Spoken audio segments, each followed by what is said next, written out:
ओम नमो भगवते वासुदेवाय। प्यारे भक्तों, आज आप सभी श्रवण करेंगे एकादशी पारण की कथा। राजा अम्बरीश भगवान श्री हरि के परम भक्त थे।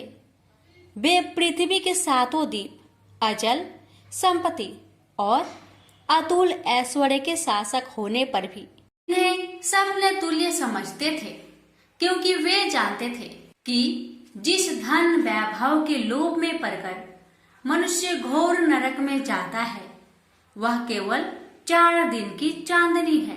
राजा अम्बरीश का भगवान श्री कृष्ण में और उनके प्रेमी साधुओं में परम प्रेम था। उन्होंने अपने मन को श्री कृष्ण के चरणों में, वाणी को भगवान के गुणों का गान करने में, हाथों को श्री हरि के मंदिर मार्जन में और अपने कानों को भगवान की मंगलमयी कथा के श्रवण में लगा रखा था। उन्होंने अपने नेत्रों को श्री हरि के विग्रह व मंदिरों के दर्शन में, नासिका को उनके चरण कमलों पर चढ़ी श्रीमती तुलसी की दिव्य गंध में और जीवा को भगवान के प्रति अर्पित नैवेद्य प्रसाद में संलग्न कर दिया था। राजा अम्बरीश के पैर भगवान के क्षेत्र आदि की पैदल यात्रा करने में ही लगे रहते और वे सिर से भगवान श्री कृष्ण के चरण कमलों की वंदना किया करते थे। इस प्रकार उन्होंने अपने सारे कर्म यज्ञ पुरुष इंद्रियातीत भगवान के प्रति उन्हें सर्वोत्तम एवं सर्वरूप समझकर समर्पित कर दिए थे और भागवत भक्त ब्राह्मणों की आज्ञा अनुसार वे इस पृथ्वी का शासक करते थे। उन्होंने बड़ी बड़ी दक्षिणा वाले अनेकों अश्वमेध यज्ञ करके यज्ञाधिपति भगवान की आराधना की थी। उनकी प्रजा महात्माओं के द्वारा गाए हुए भगवान के उत्तम चरित्रों का बहुत सम्मान करती, किसी समय बड़े प्रेम से श्रवण करती और किसी समय उनका गान करती। इस प्रकार उनके राज्य के मनुष्य देवताओं के अत्यंत प्यारे स्वर्ग की भी इच्छा नहीं करते। राजा अम्बरीश की अनन्य प्रेममयी भक्ति से प्रसन्न होकर भगवान ने उनकी रक्षा के लिए सुदर्शन चक्र को नियुक्त कर दिया था, जो विरोधियों को भयभीत करने वाला एवं भगवान भक्तों की रक्षा करने वाला है। एक बार उन्होंने अपनी पत्नी के साथ भगवान श्री कृष्ण की आराधना करने के लिए 1 वर्ष तक द्वादशी प्रधान एकादशी व्रत करने का नियम ग्रहण किया। उन्होंने 3 रात का उपवास किया और एक दिन यमुना जी में स्नान करके भगवान श्री कृष्ण की पूजा की। तत्पश्चात पहले ब्राह्मणों को स्वादिष्ट और अत्यंत गुणकारी भोजन कराकर उन लोगों के घर 60 करोड़ गौएं सुसज्जित करके भेज दी। जब ब्राह्मणों को सब कुछ मिल चुका, तब राजा ने उन लोगों से आज्ञा लेकर व्रत का पारण करने की तैयारी की। उसी समय श्राप और वरदान देने में समर्थ स्वयं दुर्वासा जी भी उनके यहाँ अतिथि रूप में पधारे। राजा अम्बरीश उन्हें देखते ही उठकर खड़े हो गए, आसन देकर बैठाया और विविध सामग्रियों से उनके चरणों में प्रणाम करके भोजन के लिए प्रार्थना की। दुर्वासा जी ने राजा अम्बरीश की प्रार्थना स्वीकार कर ली और इसके बाद आवश्यक कर्मों से निवृत्त होने के लिए वे नदी तट पर चले गए। वे ब्रह्मा का ध्यान करते हुए यमुना के पवित्र जल में स्नान करने लगे। इधर द्वादशी केवल घड़ी भर शेष रह गई थी। धर्मज्ञ अम्बरीश ने धर्म संकट में पड़कर ब्राह्मणों के साथ परामर्श किया। उन्होंने कहा, ब्राह्मण देवताओं, ब्राह्मण को बिना भोजन कराए स्वयं खा लेना और द्वादशी रहते पारण न करना दोनों ही दोष है। इसलिए इस समय जैसा करने से मेरी भलाई हो और मुझे पाप न लगे, ऐसा काम करना चाहिए।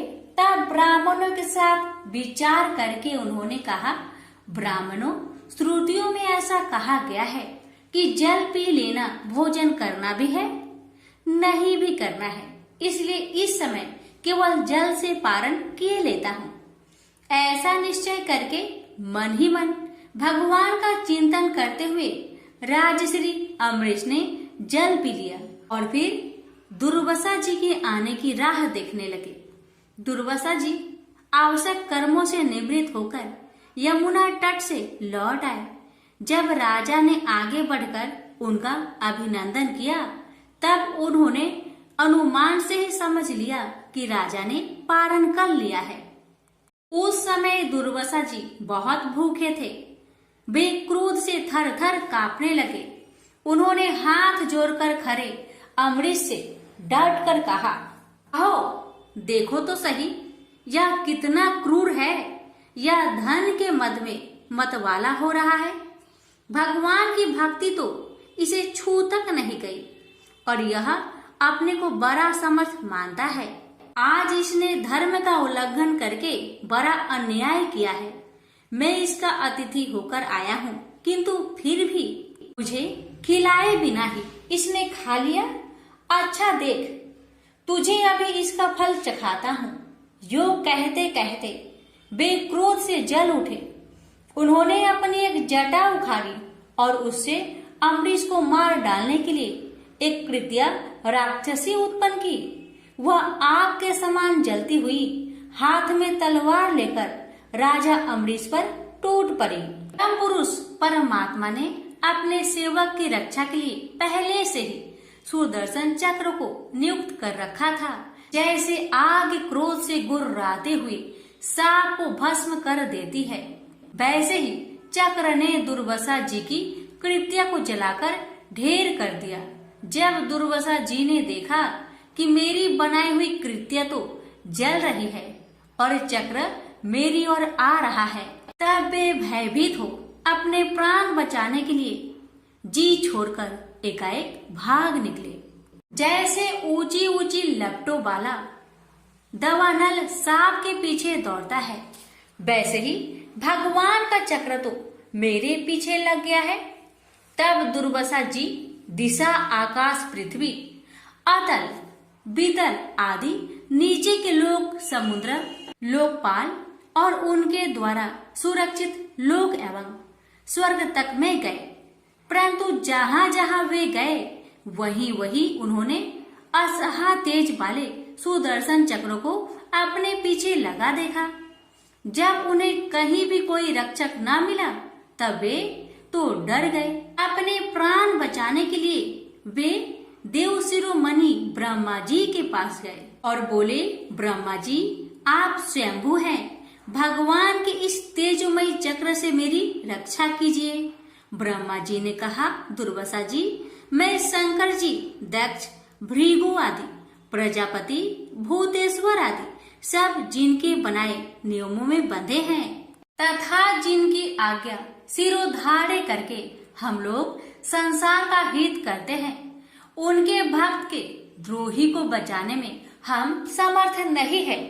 जब ब्रह्मा जी ने इस प्रकार दुर्वासा को निराश कर दिया तब भगवान के चक्र से संतप्त होकर वे कैलाशवासी भगवान शंकर की शरण में गए। शंकर जी ने कहा, दुर्वासा जी जिनसे पैदा हुए अनेकों ब्रह्मांडों में हमारे जैसे हजारों चक्र काटते हैं, यह चक्र उन्हीं विश्वेश्वर का शस्त्र है। यह हम लोगों के लिए असह है। तुम उन्हीं के शरण में जाओ, वे भगवान ही तुम्हारा मंगल करेंगे। निराश होकर दुर्वासा जी श्री हरि भगवान के परम धाम बैकुंठ की तरफ में भागे। दुर्वासा जी भगवान के चक्र की आग से जल रहे थे। वे भगवान के चरणों में गिर पड़े। उन्होंने कहा, हे अच्युत, हे अनंत, आप संतों के एकमात्र इच्छित हैं।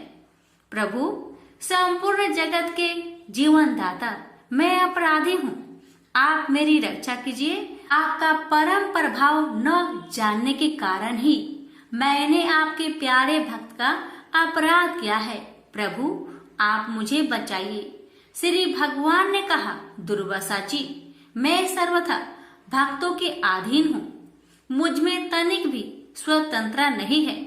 जो भक्त स्त्री, पुत्र, गृह, गुरुजन, प्राण, धन, इहलोक और परलोक सबको छोड़कर केवल मेरी शरण में आ गए हैं, उन्हें छोड़ने का संकल्प भी मैं कैसे कर सकता हूँ। इसमें संदेह नहीं कि ब्राह्मणों के लिए तपस्या और विद्या परम कल्याण के साधन है, परंतु यदि ब्राह्मण उद्दंड और अन्यायी हो जाए तो वे ही दोनों उल्टा फल देने लगते हैं। दुर्वासा जी सुनिए, मैं आपको एक उपाय बताता हूँ जिसका अनिष्ट करने से आपको इस विपत्ति में आना पड़ा है। आप उसी के पास जाइए, उनसे क्षमा मांगिए, तब आपको शांति मिलेगी। सुदर्शन चक्र की ज्वाला से जलते हुए दुर्वासा लौटकर राजा अम्बरीश के पास आए और उन्होंने अत्यंत दुखी होकर राजा के पैर पकड़ लिए। दुर्वासा जी की यह चेष्टा देखकर और उनके चरण पकड़ने से लज्जित होकर राजा अम्बरीश भगवान के चक्र की स्तुति करने लगे। अम्बरीश ने कहा, प्रभु सुदर्शन, आप अग्नि स्वरूप है, भगवान के प्यारे, हजार दांत वाले चक्र देवा, मैं आपको नमस्कार करता हूँ। समस्त अस्त्र शस्त्रों को नष्ट कर देने वाले एवं पृथ्वी के रक्षक, आप इन ब्राह्मण की रक्षा कीजिए। आप कृपा करके हमारे कुल के भाग्योदय के लिए दुर्वासा जी का कल्याण कीजिए।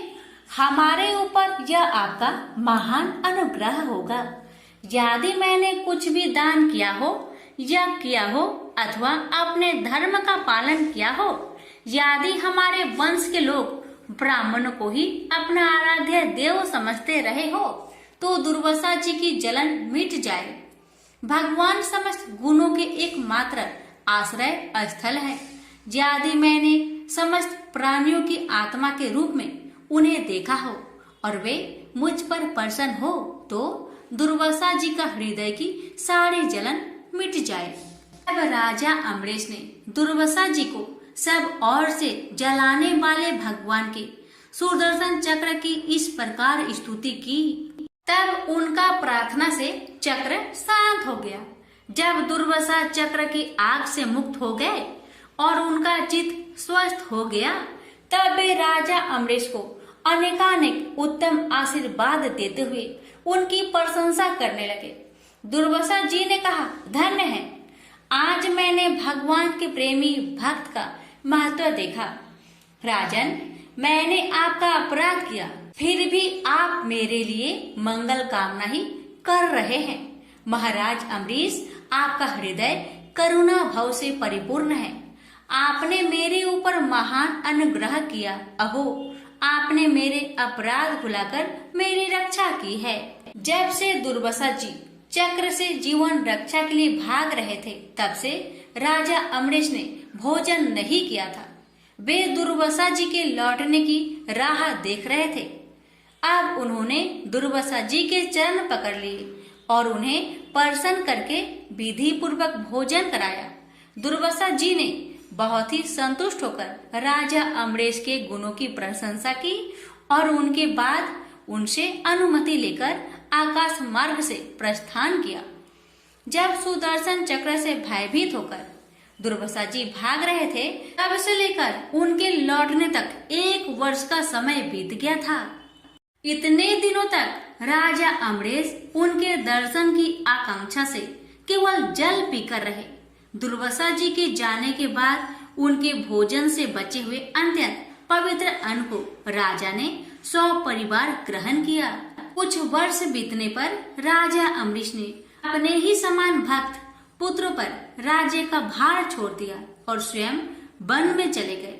वहां वे बड़ी दृढ़ता के साथ आत्म स्वरूप भगवान में अपना मन लगाकर गुणों के प्रवाह रूपी संसार से मुक्त हो गए। प्रेम से बोलिए लक्ष्मी नारायण की जय। विष्णु भगवान की 3 पत्नियां थी, लक्ष्मी, सरस्वती और गंगा। तीनों बड़ी गुणवती और सौम्य हृदय थी, पर तीनों की अलग अलग प्रकृति थी। तीनों भगवान विष्णु के प्रति मन में अनन्य प्रेम रखती थी। स्वयं विष्णु भगवान भी तीनों को अनन्य प्रेम करते थे। भगवान विष्णु ने अपनी तीनों पत्नियों को समान अधिकार प्रदान कर रखा था। तीनों बड़ी स्वतंत्रता के साथ अपने अपने अधिकारों का उपभोग कर रही थी, पर प्रकृति की भिन्नता के कारण सरस्वती के मन में संदेह पैदा हो उठा कि विष्णु मेरी अपेक्षा गंगा को अधिक प्रेम करते हैं। जब संदेह उत्पन्न हो गया तो ईर्ष्या भी पैदा हो उठी। सरस्वती गंगा से जलने लगी। बात बात में उन्हें खरी खोटी सुनाने लगी। गंगा कुछ बोलती नहीं थी, वे चुपचाप सुन लिया करती थी। लक्ष्मी को सरस्वती का व्यवहार अच्छा नहीं लगा। उन्होंने अवसर पाकर सरस्वती से कहा, बहन सरस्वती, तुम जब देखो गंगा को खरी खोटी सुनाती रहती हो।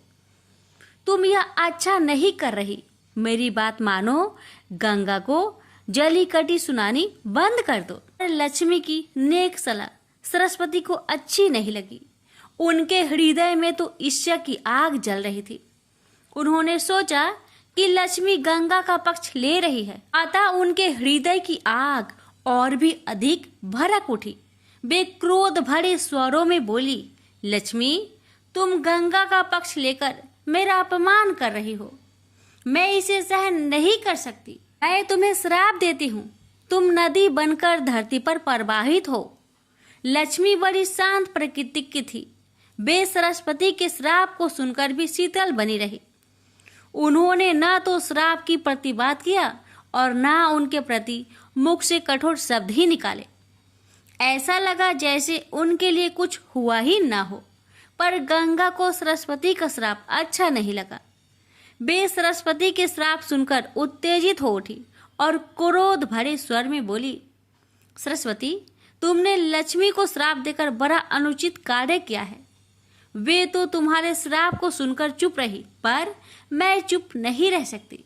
मैं तुम्हें भी श्राप देती हूँ, तू भी नदी बन जाओ और धरती पर जाकर प्रवाहित हो।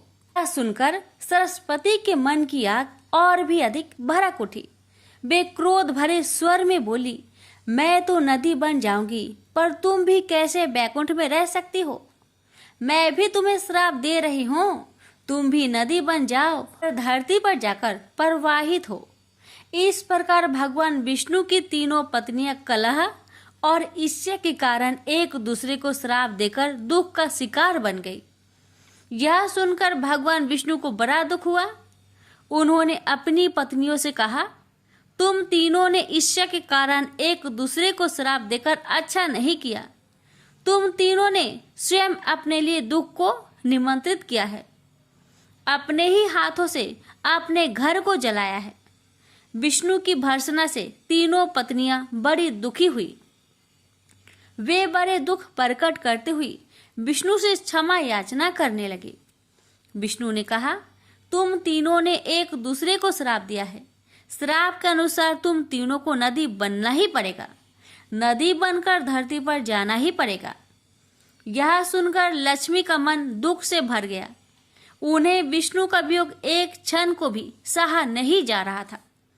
वे अपने प्राणों को आंसुओं के रूप में बहाती हुई बोली, प्रभु मुझ पर दया कीजिए, मैं एक क्षण भी आपके बिना नहीं रह सकती। कोई ऐसा उपाय बतलाइए जिससे मुझे आपसे अलग ना होना पड़े, धरती पर ना जाना पड़े। विष्णु ने कहा, लक्ष्मी, तुम्हें धरती पर जाना ही पड़ेगा, किंतु तुम्हारे हृदय में कपट और ईर्ष्या का भाव नहीं है, अतः तुम मुझे बहुत प्रिय हो, तुम्हें मुझसे अलग नहीं होना पड़ेगा। तुम अर्ध शक्ति से मेरे पास रहो और अर्ध शक्ति के रूप में पद्मावती नदी के रूप में धरती पर जाकर बहो।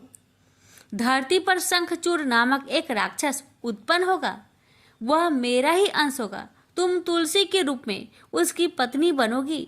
तुम तुलसी के रूप में सदा विष्णु प्रिया बनी रहेगी और जन जन से आदर पाओगी। गंगा को भी भगवान विष्णु से अलग होने का बड़ा दुख था, अतः उन्होंने भी अश्रु नयन निवेदन किया, प्रभु ऐसा कोई उपाय बतलाइए जिससे मैं आपसे अलग ना हो।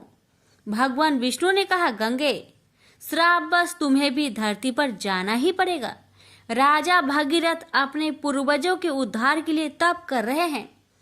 तुम्हें धरती पर गंगा के रूप में प्रवाहित होना पड़ेगा और भगीरथ की पूर्वजों का उद्धार करना होगा। तुम भागीरथ के पूर्वजों का उद्धार करके समुद्र में मिल जाओ। समुद्र मेरा ही रूप है, अतः तुम सदा मुझ में ही रहोगी। तुम स्वर्ग से उतरने पर शिव की जटाओं में रहोगी। शिव और मुझ में कोई अंतर नहीं है। इस रूप में भी तुम सदा मुझ में ही रहोगी। सरस्वती चुपचाप विष्णु की बातें सुन रही थी।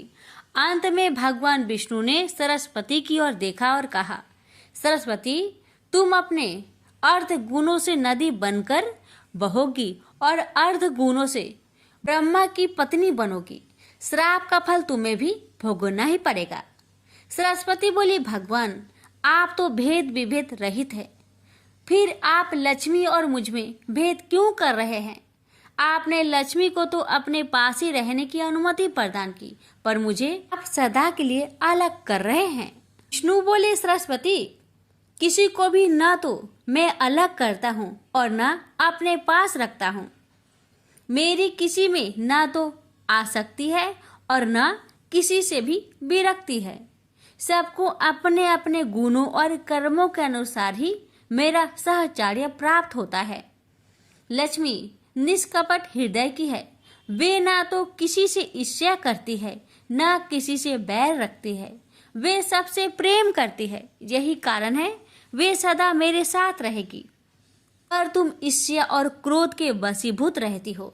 यही कारण है तुम्हें मुझसे अलग होना पड़ा है। विष्णु के कथन को सुनकर सरस्वती मौन हो गई। उन्हें ऐसा लगा जैसे विष्णु के कथन का प्रत्येक अक्षर उनके सामने मूर्तिमान बनकर खड़ा हो गया हो। सरस्वती का हृदय पश्चाताप की वेदना से जलने लगा। पर अब क्या हो सकता था?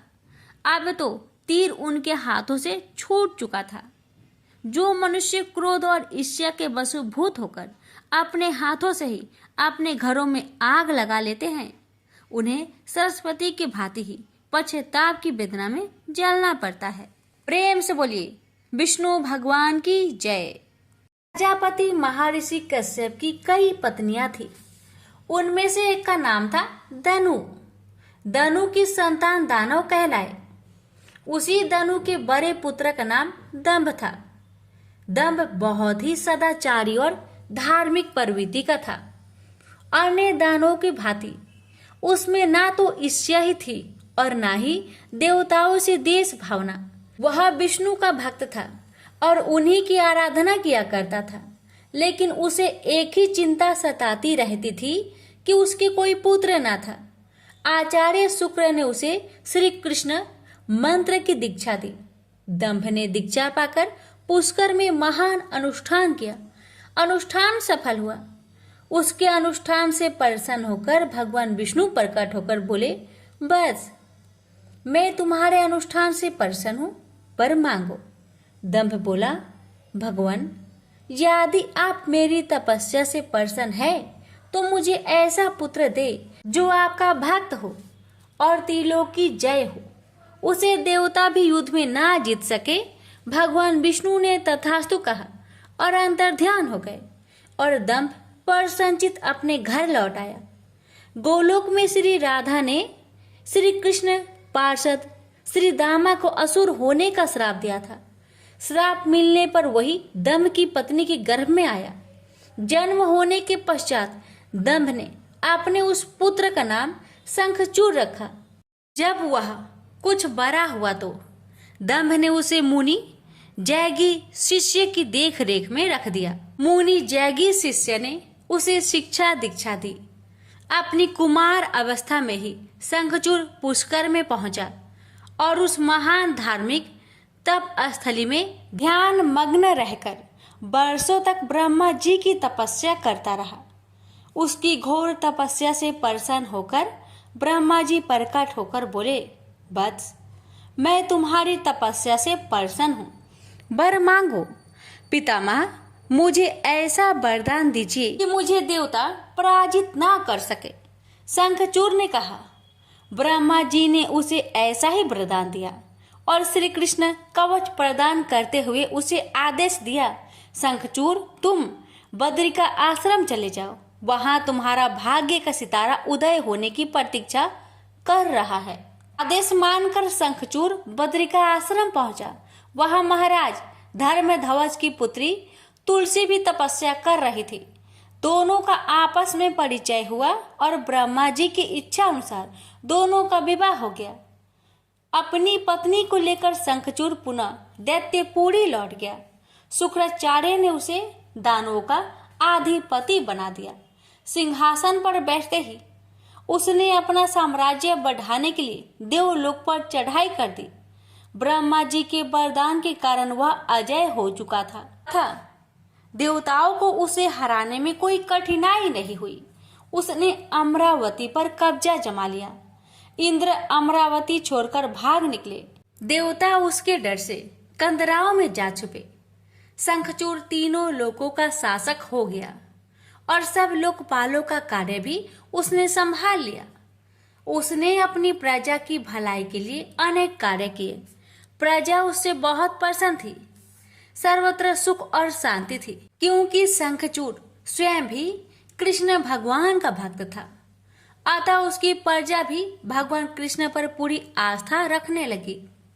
उसके राज्य से अधर्म का नाश हो गया। प्रजा इंद्र और देवताओं को भूलने लगी। इससे देवताओं को बहुत क्षोभ हुआ। इंद्र पितामह ब्रह्मा के पास पहुंचकर बोले, पितामह, आपने शंखचूड़ को अभय होने का वरदान देकर उसे निरंकुश बना दिया है। वह अमरावती पर कब्जा जमाए बैठा है। देवता डर डर की ठोकरें खा रहे हैं। हमें बताए हम क्या करें।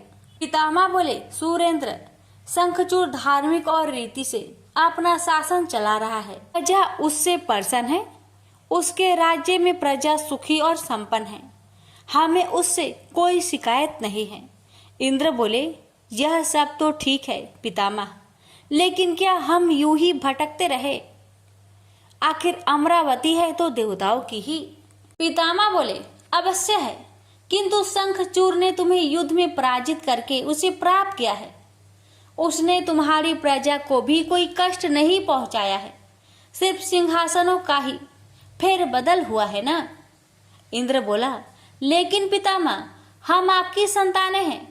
क्या आप चाहेंगे कि आपकी संतानें यूं ही दर बदर भटकती रहे? कुछ उपाय कीजिए पितामह। पितामह बोले, मैं इसमें कुछ नहीं कर सकता देवेंद्र। जब तक शंखचूड़ के भाग्य में अमरावती का ऐश्वर्य भोगना है, वह भोगेगा ही। तुम भगवान विष्णु के पास चले जाओ, वे अवश्य ही कोई उपाय तुम्हें सुझा देंगे। वहां से निराश होकर इंद्र विष्णु भगवान के पास पहुंचे और उनकी स्तुति करने लगे और बोले, भगवान, देवता इस समय भारी संकट में हैं। ब्रह्मा जी ने अपनी असमर्था जाहिर करके मुझे आपके पास भेज दिया है। कुछ कीजिए प्रभु, अन्यथा संपूर्ण देव जाति ही नष्ट हो जाएगी। विष्णु भगवान बोले, पितामह का कहना ठीक है। मैं भी अकारण शंखचूड़ के संबंधों में हस्तक्षेप करना पसंद नहीं करता। उसकी सारी प्रजा कृष्ण भक्त है और कृष्ण मेरा ही प्रति स्वरूप है। मैं अपने भक्त पर कष्ट होते नहीं देख सकता, लेकिन निराश होने की आवश्यकता नहीं। सुरराज, तुम भगवान शिव के पास चले जाओ और उन्हीं से कोई उपाय पूछो। वे अवश्य तुम्हारे कष्ट का निवारण कर देंगे। विष्णु भगवान की बात सुनकर इंद्र निराश भाव से बैकुंठ से निकल आए। अंत में वह भगवान शिव के पास कैलाश पर्वत न जाकर शिवलोक पहुंचे और भगवान शिव की स्तुति करके अपने आने का प्रयोजन बताया। भगवान शिव ने उसकी बात सुनी और उसे आश्वस्त किया। धैर्य रखो सुरराज, तुम्हारा सिंहासन तुम्हें अवश्य प्राप्त होगा। मैं गंधर्वराज चित्ररथ को अभी दूत बनाकर शंखचूड़ के पास रवाना करता हूँ। शिव के आदेश अनुसार गंधर्वराज चित्ररथ शंखचूड़ के राजधानी पहुंचा। उस समय शंखचूड़ अपने सिंहासन पर विराजमान था। चित्ररथ ने उसका अभिवादन करने के पश्चात अपने आने का कारण बताया। दैत्यराज, मैं गंधर्वराज चित्ररथ हूँ और भगवान शिव का एक संदेश लेकर आपके पास आया हूँ। यह सुनकर शंखचूड़ के चेहरे पर आश्चर्य झलक आया। शिव के दूत को सामने पाकर वह सिंहासन से उठकर बोला, मेरा अहोभाग्य है कि भगवान शिव ने मुझे किसी योग समझा। आप संदेश सुनाए। क्या संदेश भेजा है भगवान रुद्र ने? गंधर्वराज बोला, दैत्यराज, भगवान शिव का संदेश है कि तुम देवताओं का राज्य उन्हें वापस लौटा दो और उनके अधिकार उन्हें दे दो। भगवान शिव ने देवों को अभय होने का वचन दिया है। शंखचूड़ बोला, गंधर्वराज, भगवान शिव से मेरा प्रणाम कहना और उनसे कह देना कि शंखचूड़ के हृदय में आपके लिए बहुत ही ज्यादा श्रद्धा है, परंतु यदि उन्होंने इंद्र के बहकावे में आकर मुझे दंडित करने का निश्चय किया है तो मैं उनकी बात नहीं मानूंगा और उनसे भी युद्ध करने के लिए तैयार हो जाऊंगा। चित्ररथ वापस लौटा और उसने भगवान शंकर को शंखचूड़ का उत्तर सुनाया। यह सुनकर शिव क्रोधित हो गए और अपने गणों को युद्ध का आदेश दे दिया। उधर शंखचूड़ ने अपने पुत्र का अभिषेक कर उसे दानवाधिपति बना दिया और अपनी पत्नी से बोला, मैंने युद्ध स्वीकार कर लिया है देवी, ईश्वर करे युद्ध में हमारी विजय हो। अब मुझे अनुमति दो, मेरी सेनाएं तैयार है। शंखचूड़ अपनी सेनाओं लेकर युद्ध भूमि में जा पहुंचा। दोनों सेनाओं गोमतत्र पर्वत के समीप एक दूसरे के आमने सामने आ खड़ी हुई। भगवान शिव ने शंखचूड़ के पास एक बार फिर संदेश भेजा कि वह नादानी ना करे और युद्ध से दूर रहकर उनकी बात मान ले, किंतु शंखचूड़ न माना और दोनों सेनाओं में घनघोर युद्ध छिड़ गया। भगवान शिव और शंखचूड़ आमने सामने डट गए। दोनों में अनेक अस्त्र शस्त्रों से युद्ध होने लगा। फिर भगवान शिव ने जैसे ही शंखचूड़ का वध करने के लिए त्रिशूल उठाया तो आकाशवाणी हुई, देवाधिदेव आप प्रलयंकर है, सर्वसमर्थ है, किंतु आपको मर्यादा की रक्षा करनी चाहिए। श्रुति की मर्यादा को नष्ट ना करे। जब तक शंखचूड़ के पास हरि का कवच है और जब तक उसकी पतिव्रता पत्नी मौजूद है तब तक उस पर बुढ़ापा नहीं आ सकता और ना ही उसकी मृत्यु हो सकती है। आकाशवाणी के खत्म होते ही शिव का त्रिशूल अपने आप रुक गया। तभी भगवान विष्णु प्रकट हुए। शिव से बोले, भगवान आपने तो मुझे बड़े धर्म संकट में डाल दिया है। आप ही ने तो इंद्र को मेरे पास भेजा और जब मैंने उसे अभय करने के लिए युद्ध आरंभ किया तो अब आपका ही कवच आड़े आ रहा है। अब आप ही कोई उपाय सोचिए। विष्णु बोले, शंखचूड़ के श्राप का समय अब समाप्त होने ही वाला है। भगवान अब इसे असुर योनि से मुक्त करके गोलोक भेजना पड़ेगा। यह कृष्ण भक्त है और कृष्ण मेरा ही प्रति स्वरूप है, अतः इसे वापस गोलोक भेजना होगा। फिर विष्णु ने एक ब्राह्मण का वेश धारण किया और शंखचूड़ के पास पहुंचकर बोले, दानवराज, मैं एक निर्धन ब्राह्मण हूँ, कुछ पाने की आस के लिए आपके पास आया हूँ। शंखचूड़ बोला, मांगो वृषभवर, जो भी मेरे पास है उसे दे देने में मुझे किंचित भी विलंब नहीं लगेगा। मेरा सिर भी मांगोगे तो वह भी देने से मैं इनकार नहीं करूंगा। आप आदेश तो दो। ब्राह्मण भेषधारी विष्णु बोले, दैत्यराज, मुझे आपका सिर नहीं आपका कवच चाहिए। बोलिए, देंगे अपना कवच। शंखचूड़ ने अपना कवच उतारकर ब्राह्मण भेषधारी विष्णु को सौंपते हुए कहा, अवश्य यदि भगवान कृष्ण की ऐसे ही इच्छा है तो ऐसा ही होगा। आप कवच ले जाइए। ब्राह्मण भेषधारी विष्णु कवच लेकर दैत्यपुरी पहुंचे। फिर उन्होंने शंखचूड़ का भेष धारण किया और राजमहल में जाकर शंखचूड़ की पत्नी तुलसी के पास पहुंचे। तुलसी ने उन्हें अपना पति ही समझा और उनका स्वागत किया। उस रात विष्णु शंखचूड़ के महल में ही ठहरे। अचानक ही पतिव्रता तुलसी को धोखे का आभास हुआ। वह चौंक कर बिस्तर से उठी, बोली, कौन है तू और मेरे साथ छल करने का तुम्हें साहस कैसे हुआ? जल्दी बोल, अन्यथा अपने पतिव्रत तेज से अभी भस्म करती हूँ। विष्णु अपने वास्तविक रूप में प्रकट हो गए। उन्होंने तुलसी को समझाते हुए कहा, सुनो, जी, तुम्हारे पति का समय पूरा हुआ। एक श्राप के कारण ही उसे असुर योनि में आना पड़ा था। अब से वह गोलोक में रहेगा, क्योंकि तुम्हारा पतिव्रत धर्म ही उसकी रक्षा कर रहा था। इसलिए मुझे छल करके तुम्हें कलुषित करना पड़ा। तुलसी रोते हुए बोली, यह आपने अच्छा नहीं किया भगवान। क्यों मेरे साथ छल करके मेरा अस्तित्व नष्ट किया। मैं श्राप देती हूँ कि आज से आपको भी पत्थर बन जाना पड़ेगा। आप में दया ममता नहीं है, आप पत्थर है पत्थर। विष्णु बोले, और मैं भी तुम्हें वर देता हूँ तुलसी कि मेरे पत्थर बन जाने पर तुम्हें भी मेरे पास ही स्थान मिलेगा। भविष्य में लोग तुलसी और शालिग्राम की पूजा करेंगे। तुलसी के बगैर शालिग्राम की पूजा अधूरी रहेगी। उसके बाद विष्णु अंतर्ध्यान हो गए और युद्ध भूमि में खड़े शिव को अपनी दिव्य शक्ति से सब कुछ बता दिया। शंखचूड़ और शिव में पुनः युद्ध आरंभ हो गया, किंतु तुलसी के पतिव्रत धर्म नष्ट हो जाने से शंखचूड़ की शक्ति घट गई थी। अतः शिव ने अपना त्रिशूल उसकी ओर फेंका तो वह सीधा शंखचूड़ की हृदय स्थल को भेद गया। वातावरण में हजारों बिजलियां एक साथ कौंध गई, चारों दिशाएं कांप उठी और देखते ही देखते शंखचूड़ धरती पर जा गिरा। गिरते ही उसके प्राण पेखरू उड़ गए। श्राप से मुक्ति मिलते ही श्री दामा गोलोक जा पहुंचा। उसकी भस्म से एक शंख प्रकट हुआ, जो कालांतर में भगवान शिव के हाथों की शोभा बना। देवताओं ने शिव की जय जयकार की और इंद्र को अपना सिंहासन पुनः प्राप्त हो गया। प्रेम से बोलिए, हर हर महादेव। माता पार्वती की जय, लक्ष्मी नारायण की जय, तुलसी माता की जय, शालिग्राम भगवान की जय।